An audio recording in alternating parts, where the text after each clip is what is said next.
Human rights lawyer Chel Diokno tweeted this.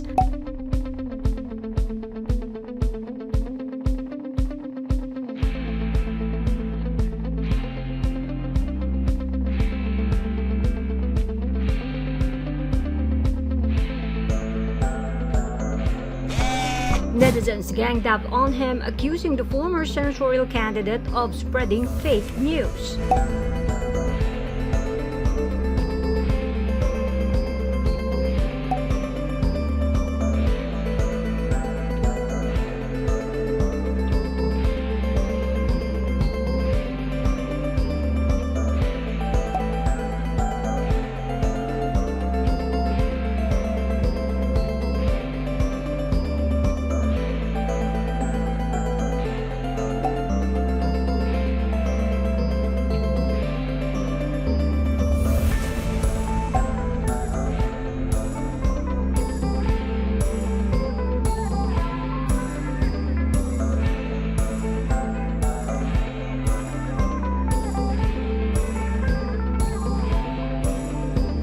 It happened just as historian and former PCOO USEC Manolo Quezon predicted.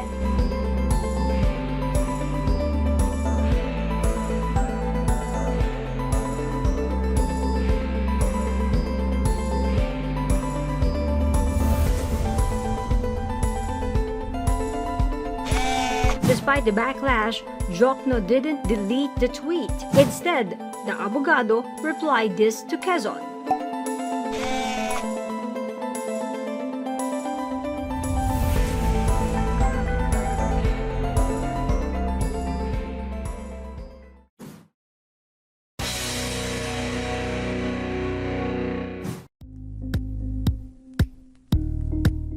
Thank you for watching Politico TV. Please like and subscribe to our channel for more videos.